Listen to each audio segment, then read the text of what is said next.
¿Listos? ¿Continuar? Faltan algunos.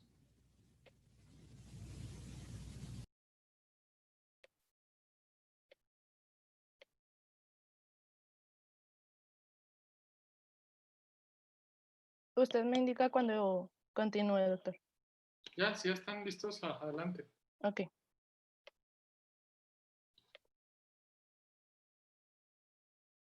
Bueno, les estaba mencionando que en estos gráficos se puede observar lo que se llama un desplazamiento químico, que esto tiene que ver con el entorno del carbono al que se muestra esta señal.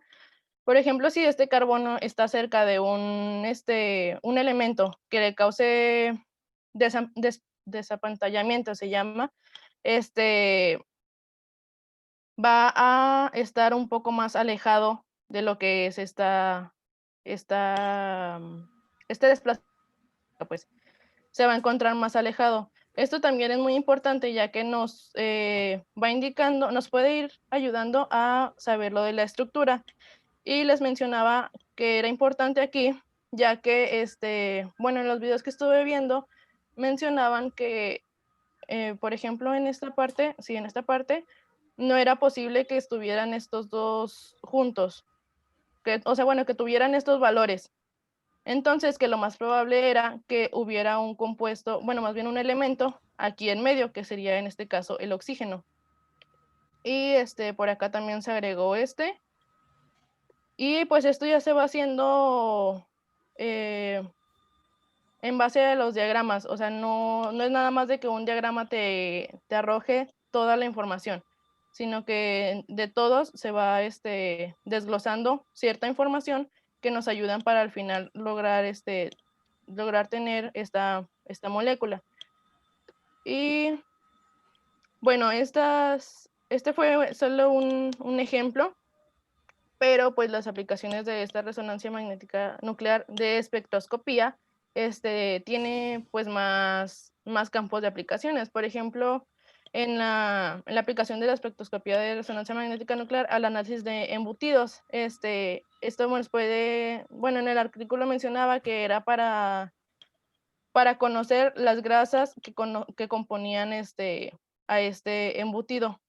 Y, por ejemplo, en la agroindustria mencionaba que era para determinar la calidad de los alimentos que se estaban obteniendo. Y pues en la química orgánica, pues también es para determinar las moléculas.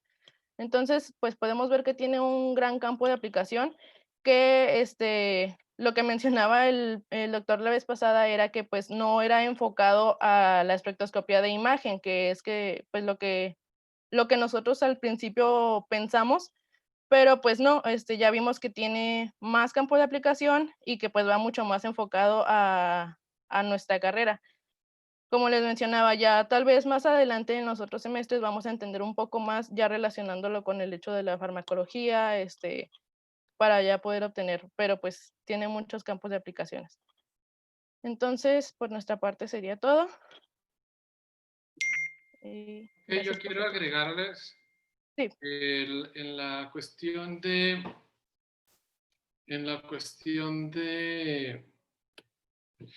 la parte concreta de que ustedes deben entender. En este caso, la resonancia magnética, simplemente el nombre mismo no lo dice. Si es una resonancia, habla necesariamente de un ruido que se puede, ¿sí?, que se puede emitir. Ese ruido no es propiamente sonido, sino habla de intensidad por la naturaleza de cada elemento. Al entender que los elementos están constituidos de electrones, neutrones y protones, entonces estos componentes de cada átomo le van a dar estabilidad, porque si no, entonces todos los elementos, para empezar, los elementos los vamos a encontrar en su estado natural, ¿sí? Los vamos a encontrar en su estado fundamental. O sea, nosotros encontramos plomo y no encontramos plomo iónico, sino lo encontramos en su estado en su estado elemental, ¿sí? O sea, o como elemento en la naturaleza. ¿En qué momento se lleva a cabo un proceso de ionización? Pues cuando encuentra, por ejemplo, agua para poder llevar a cabo una electrólisis de manera natural, y entonces este compuesto empieza a tener intercambio gracias, por ejemplo, al agua o gracias al oxígeno. El agua le produce hidrólisis y el oxígeno le produce oxidación. Y ya dijimos que un compuesto, cuando se oxida, este automáticamente gana electrones. Entonces, por eso en la naturaleza, donde tenemos oxígeno, vamos a encontrar casi siempre elementos en su estado oxidado o en su estado elemental, completando todos sus electrones. Sin embargo, al estar en un estado, tenemos que llevarlo a un estado de, cuando lo veamos absorción atómica, para que podamos hacer un análisis tanto de absorción atómica como resonancia magnética. Tenemos que llevar, en el caso de absorción atómica, tenemos que llevarlo a un efecto de atomización. Es decir, sacarlo al elemento de su estado elemental para llevarlo a un estado de átomo. En este caso, no es que lo saquemos del estado elemental hacia el estado de átomo, sino que por su propia naturaleza, por su naturaleza elemental, va a tener sus electrones girando en función de un spin, que nunca mencionaron que era un spin, ¿sí? Era un spin. Entonces, de acuerdo a la máxima multiplicidad de Louis de Pauli, lo que él explicaba es que cuando los elementos están en su estado par, generalmente van a tener un elemento reducido.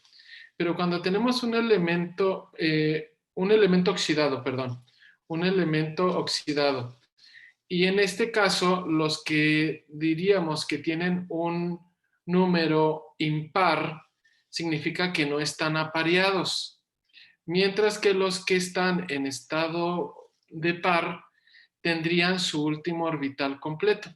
Entonces, si los elementos cuando lleven química orgánica, o creo que ya la llevaron, la química orgánica de los elementos del benceno, ¿sí? Ustedes van a saber que cuando los elementos orgánicos no tienen apareados todos sus orbitales de cualquier elemento, va a generar una resonancia. Si ustedes recuerdan, la molécula del benceno, que es C6H6, se ejemplifica como un hexano, perdón, como un ciclohexano o como un hexágono, perdón, un hexágono, sí, más o menos, y entonces ese hexágono se representa con un círculo en el centro. Ese círculo en el centro significa que hay una resonancia. ¿Qué significa esa resonancia? Que van trasladando los electrones, pero a una velocidad tremenda, los carbones, para poderse aparear y mantener la estabilidad de la molécula. Es como en las carreras de relevos, ¿no? Te dice, oye, te voy a dar mi electrón, pero lo tomas, pero al mismo tiempo con una mano está cediendo la estafeta, pero con la otra está tomando la otra estafeta. Es decir, para que en el mismo momento en que suelta el electrón, gana el electrón. Entonces, al hacerlo de esa manera, el benceno gana una estabilidad molecular.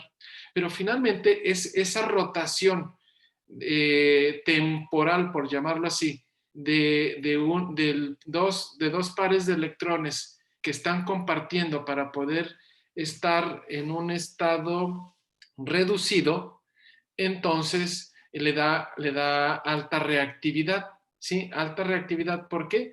Porque como no está pareado de manera total, sino de manera temporal, le permite que pueda aceptar otros grupos funcionales para que pueda lograr cada vez más poder obtener estabilidad en la molécula. Ok, ese ruido, ahorita mencionaban bien sus compañeros, que van a pasar de los electrones. Yo lo que siempre puedo imaginar es que como si fuera los voladores de Papantla, ¿sí? Está ¿cómo se llama? El centro, ¿sí? Y los voladores de Papantla están volando alrededor.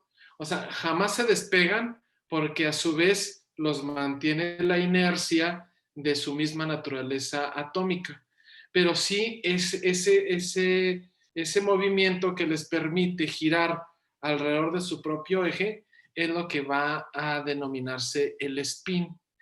Ese spin tiene su propia naturaleza de acuerdo al tipo de átomo.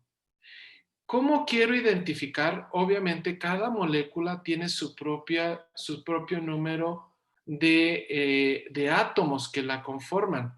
¿Sí? Tiene la cantidad de electrones, por ejemplo, de un hidrógeno, la cantidad de electrones de un carbono, la cantidad de un oxígeno. Entonces, el que tenga una característica, aunque se parezca a otra molécula de la misma naturaleza, por ejemplo, orgánica, ellos van a tener una huella digital.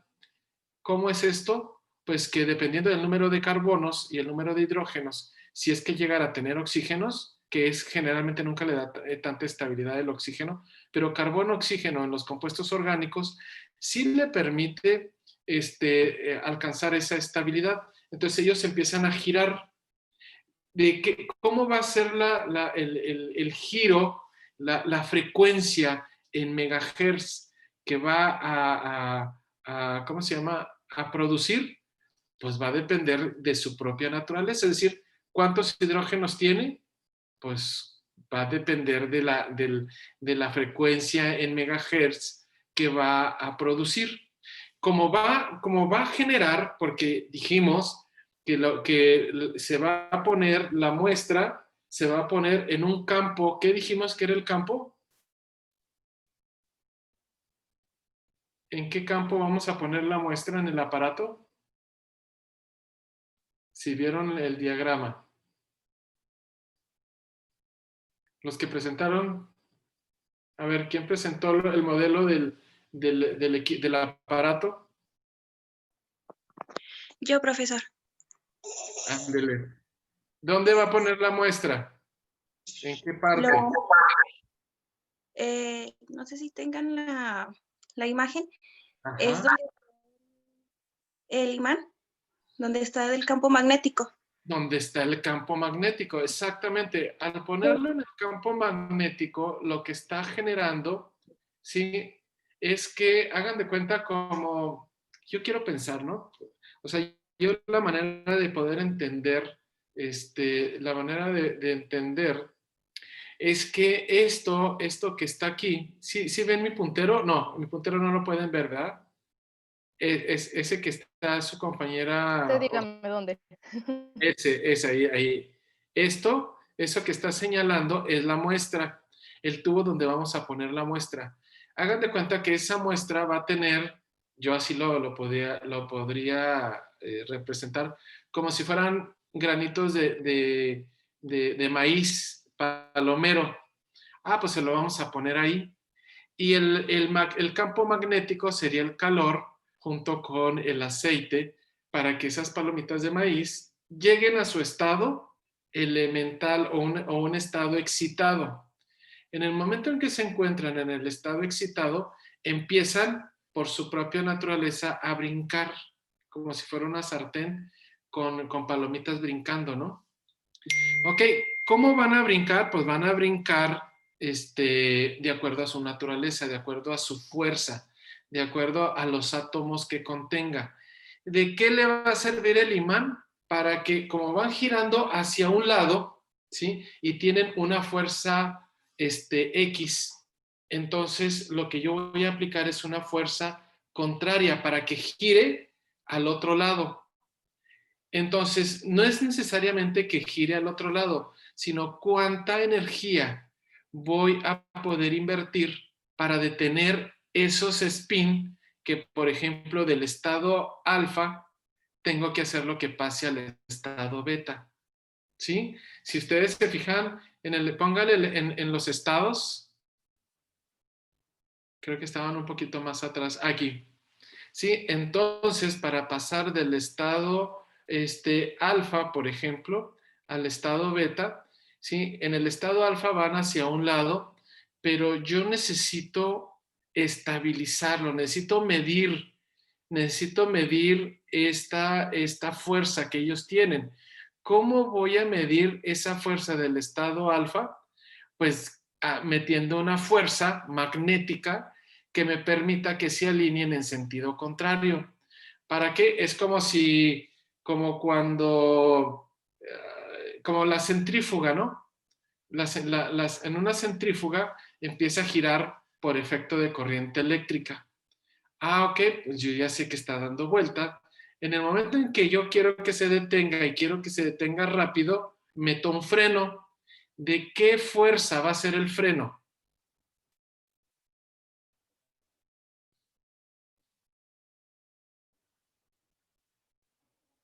¿Cómo sería Tiene que proporcionar a la fuerza que lleva la centrífuga, ¿no? A la fuerza contraria. Si está dando vuelta así, ¿cuánto necesito para detenerlo? La misma para que gire en sentido opuesto.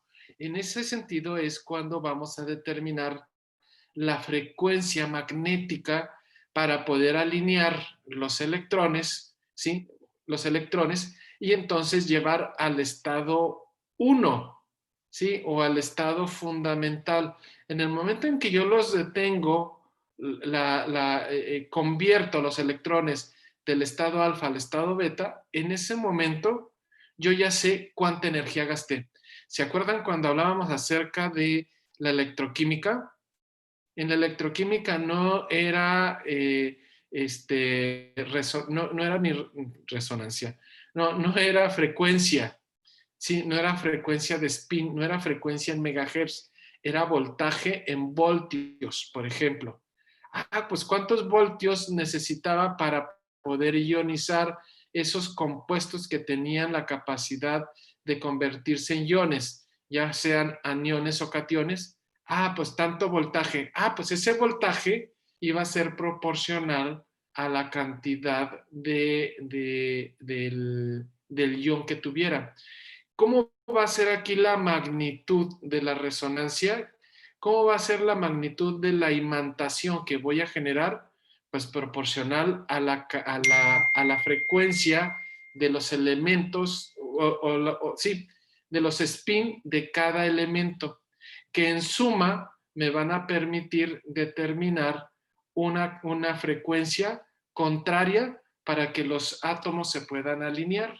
Entonces, en una forma ya definida, cuando yo tengo esa propiedad de poderlos detener en un momento, gracias a una fuerza magnética que yo voy a aplicar para contrarrestar la fuerza magnética del spin de cada átomo de la molécula, entonces voy a tener un valor determinado, es decir, en megahertz, un valor que me va a expresar o que me va a detectar el equipo, que me va a poder identificar el detector del equipo. Y ese detector me dice, pues esto, para poder tener la fuerza que utilizamos para alinear el spin de alfa beta, es de 200 megahertz. Pues entonces ya nos vamos a la tabla y encontramos que tantos megahertz corresponden a una molécula X. De hecho, la resonancia magnética nuclear en un inicio se utilizó, bueno, se sigue utilizando entre otras muchas cosas para identificar moléculas. ¿Por qué? Porque para la tabla periódica esto fue fundamental para poder encontrar los elementos, y alguien de alguna forma en aquellos tiempos decía, es que yo ya encontré un nuevo elemento, con sus propias herramientas, por supuesto. cuando en realidad ese elemento ya se había encontrado. ¿Qué era lo que estaba pasando? Pues que simplemente no tenían las herramientas para argumentar que era un elemento distinto del que ya existía. Cuando encontraron que ya ese elemento existía, cuando a través de la resonancia magnética nuclear se dieron cuenta que era el mismo elemento que ya X autor había determinado. ¿Y cómo lo hicieron? A través de ese espectro en unidades de megahertz o de hertz, podríamos identificar.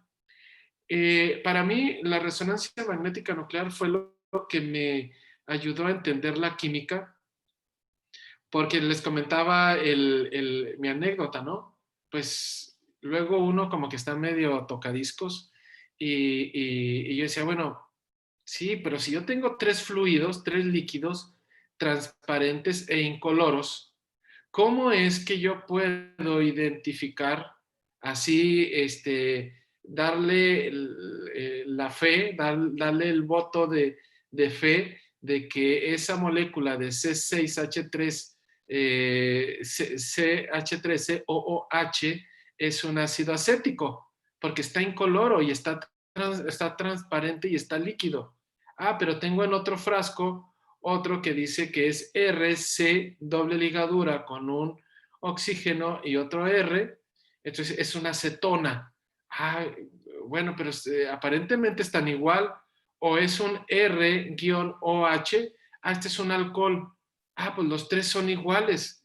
¿Cómo puedo yo argumentar? Quizás ahorita ya lo podremos decir, ah, pues la acetona huele a un olor, perdón, a un olor característico a acetona, el alcohol huele a un olor característico a alcohol y así sucesivamente, o el ácido acético. Sí, pero yo los tengo en un frasco. Pero ¿quién me puede hacer tangible esto? ¿Quién me puede explicar cuando tú no sabes? Entonces yo le decía a mi maestro de análisis instrumental de aquella época mía, yo le decía, doctor, es que yo no entiendo, yo entiendo que sí, estructuralmente son distintos, pero ¿cómo me puede decir? O sea, incluso sé que molecularmente son distintos, eso lo entiendo, pero en un estado físico, como un líquido incoloro, ¿cómo puedo argumentar de una forma fehaciente y decir que ese líquido tiene esa conformación molecular, el alcohol, la acetona o el ácido acético?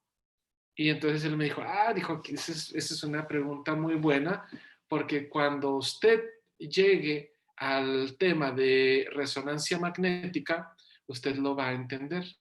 Bueno, pues esperé la práctica de resonancia magnética y él me explicaba esto que ustedes dijeron, ¿no? Cada elemento tiene un spin y cada elemento constituye la molécula.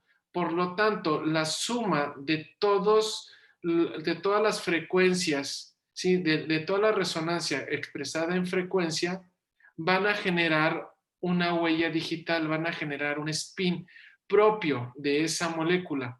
Entonces, cuando lo haces a través de un detector que me va a dar picos de frecuencia en megahertz, entonces ustedes lo ven, de hecho, cuando ustedes ponen, por ejemplo, si ustedes lo ven ahí en su pantalla, cuando ven su micrófono está, si lo observan, está subiendo y bajando. ¿De qué depende que suba y que baje? De la frecuencia del sonido de mi voz. Esa frecuencia, no necesariamente de ruido, sino esa frecuencia generada de una manera electrónica por el elemento en su spin, hace que tenga una frecuencia, que tenga una frecuencia detectable. Y la suma de todas las frecuencias detectables de todos los elementos me da al final una suma total. Entonces, cuando yo puedo tener, por ejemplo, la fórmula del metano, que es CH4, entonces ahorita pues ya sabemos que es un carbono que tiene la propiedad de poder compartir 4 electrones con respecto al carbono. El carbono tiene 4 espacios libres en su último orbital. Entonces ahí es donde viene los 4 hidrógenos y dice, oye, pues te comparto mi electrón para que tú lo completes y yo completo, y se estabilizan ambos. Entonces la fórmula sería CH4. Y sí, lo sabemos desde el punto de vista matemático, desde el punto de vista estructural, pero ¿cómo lo podemos saber? No sé si me explique, de manera tangible, que a mí me digan, a ver si es cierto, enséñame a ver si es cierto que el CH4 realmente es un CH4. Y resulta que lo ponen en un equipo, ponen la muestra en un equipo de resonancia magnética nuclear, se hace la parte de imantación, y entonces se da una frecuencia por cada spin que tiene, por cada hidrógeno y por el carbono que contiene, y entonces aquí es como si fuera el micrófono. Dice, a ver, léeme esto, y entonces empieza a subir 1, 2, 3, 4, y van a salir 4 picos exactamente del mismo tamaño, de la misma frecuencia. Entonces nos vamos luego a una tabla que me dice que esa frecuencia implica que es un hidrógeno. ¿Cuántos picos tengo? Ah, pues tengo 4 picos. Ah, perfecto. Y tengo una de mayor amplitud que corresponde a solamente una. Yo digo, ah, bueno, entonces eso corresponde en la frecuencia de su spin, corresponde a un carbono. Y en conclusión sumaríamos toda la frecuencia y sería la frecuencia del metano. Y estructuralmente, ya con el avance tecnológico, me puede predecir la distribución de los electrones basados en la frecuencia de cada spin, cómo estarían apareados, en tercera dimensión. Y entonces es cuando tenemos la fórmula de CH4 en el espacio y de manera tridimensional. Pero esto es gracias a los avances tecnológicos en cuanto a la cuestión tridimensional. Pero los principios en los que se basaron los primeros investigadores fue en un estado, en un segundo plano, donde podíamos ver solamente los picos, ¿sí? Y poder determinar que en realidad tenía 4 electrones y tenía un carbono, y que por lo tanto era un metano o un gas. Entonces, de alguna forma, esto es para lo que nos sirve la resonancia magnética nuclear. Ahorita ha tenido otros alcances, como el poder aplicar la resonancia magnética nuclear, no necesariamente de estudiar las moléculas del organismo, pero sí los elementos que la conforman, por ejemplo, los tejidos de las proteínas, los tejidos de la cantidad de carbohidratos y la cantidad de lípidos, y entonces dar una imagen completa para hacer diagnósticos. Y entonces ahora vemos una resonancia magnética que ocupa el mismo principio al hacer una radiografía de todas las moléculas en conjunto que conforman un tejido, un sistema y un órgano. Y en forma conjunta, todos los órganos conformarían a un cuerpo. Entonces, eso sería parte de las aplicaciones en la medicina de la resonancia magnética nuclear. Pero en lo que compete a nosotros, solamente podríamos establecer que podemos identificar por medio de resonancia magnética nuclear moléculas o la cantidad de identificar moléculas o identificar la cantidad de moléculas que tenemos de una misma naturaleza en una muestra.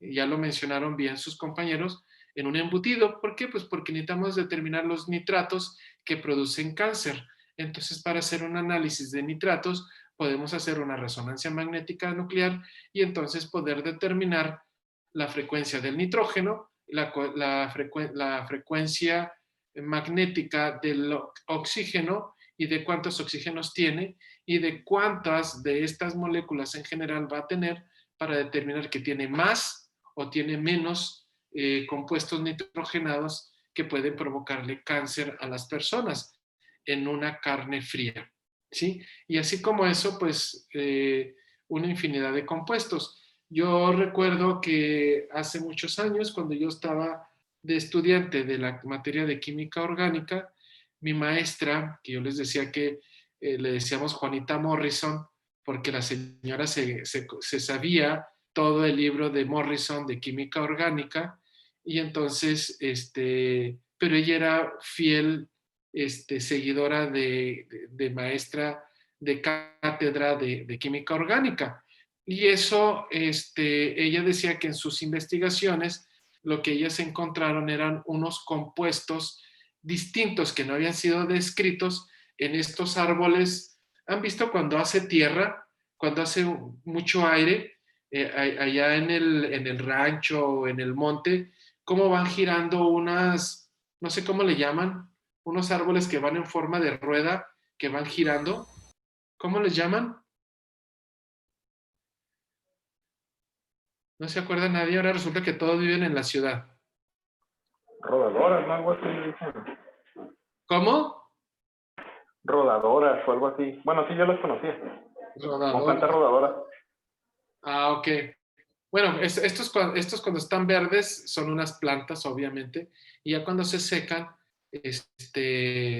son material orgánico terriblemente que funciona para poder quemarse. Pero como son tan frágiles, cuando hace demasiado aire, llegan a desprenderse y ahí van girando, ¿no? A donde el aire las lleva. Entonces ellos quisieron investigar que estos son comunes de las zonas áridas y lo investigaron en las plantas encontradas o las plantas nativas de esta naturaleza. ¿Rodadoras, dice? Sí, bueno, así las conozco como plantas rodadoras. Bueno, esas plantas rodadoras de Saltillo encontraron un compuesto por resonancia magnética nuclear que no se había descrito. Y entonces, pero encontraron dos componentes, hagan de cuenta como si fuera, ¿cómo les diré? Como si fueran dos nucleótidos. O sea, un nucleótido único y un nucleótido fusionado. Entonces ellos dijeron, pues entonces trataron de buscar esta estructura, acudieron a lo que es ¿cómo se llama? El Current Contec, ¿sí? El Chemical Abstract, y entonces no encontraron en el Chemical Abstract una molécula que se pareciera o que hubiera sido descrita. Entonces ellos, por resonancia magnética nuclear, encontraron que había un componente que no había sido descrito en estas plantas y el cual ellos bautizaron como saltillina y disaltillina. Y pues se me hizo muy apropiado el nombre, ¿no? Pero esto es para describir que había un compuesto en forma única y en forma doble, ¿sí? Adherida en estos componentes. Pero ¿cómo lo descubrieron? A través de las ecuaciones que pudieron describir por medio de resonancia magnética nuclear, determinando la frecuencia de la molécula total y haciendo una descripción en tercera dimensión de la distribución de los elementos que la conformaban, y entonces encontraron que no había sido descrito. ¿Preguntas, muchachos, hasta aquí?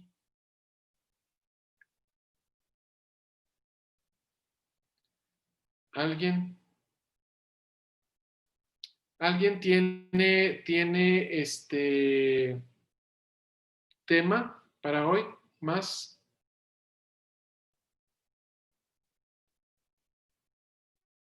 ¿No? Yo estuve investigando con los de la Secretaría Académica y al parecer el semestre se termina como el 4 de el 4 de diciembre aproximadamente. Entonces, lo que significa que nos quedan 2 semanas o 4 clases de 2 horas aproximadamente. Entonces, ¿cuántos de ustedes faltan de presentar? Creo que 3 equipos, profe. 3 equipos. 4, ¿no? ¿No éramos 6? Somos 5, ¿no? Son 5 temas. Ok. Entonces, para la siguiente semana vamos a tratar de concretar 2 equipos, ¿sí? Los que siguen. Tratar de concretar 2 equipos y la última semana 2 equipos. Entonces, para dejar el espacio para que ustedes puedan presentar su último examen, me lo puedan regresar y me puedan enviar sus tareas, me las puedan enviar en físico, ¿sí? Allá en la facultad, para poder tener las evidencias del trabajo que pudieron hacer, tanto de lo que en teoría pudiéramos llamar prácticas, como las presentaciones, ¿sí? Para poderlos evaluar. ¿Sale? ¿Preguntas?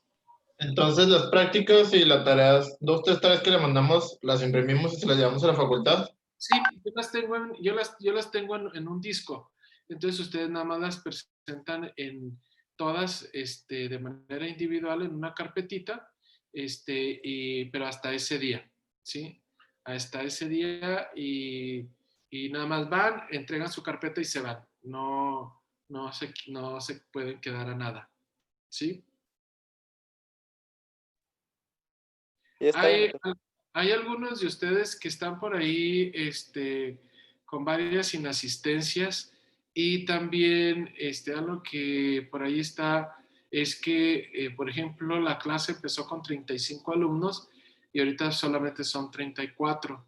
Entonces, perdón, 31. Entonces, es importante, muchachos, porque a la mera hora, a la hora de las calificaciones, es ahí donde hacen la diferencia y luego están ahí peleando la calificación, pues obviamente la más alta, pero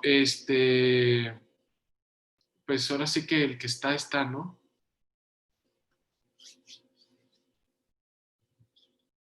¿Sí? ¿Hay alguna pregunta? ¿Quién va a presentar la siguiente semana? Porque no traigo la Vengadora aquí. Es el equipo de Janine y luego seguimos nosotros. Ok, entonces ustedes se programan. ¿Qué van a presentar los de Janine? Absorción atómica. Ah, bueno, mire, va a estar complementada para que les pueda quedar más claro lo de absorción atómica y ustedes, el otro Nosotros, equipo, cromatografía. cromatografía. Ah, ok. Muy bien. La cromatografía está muy sencilla, pero está muy padre y tiene varias aplicaciones, ¿sí? Entonces, el propósito es que ustedes en análisis experimental sepan o por lo menos tengan la idea del fundamento de la aplicación de las diferentes técnicas analíticas y que sepan cómo podemos aplicarlas a diferentes experimentos que van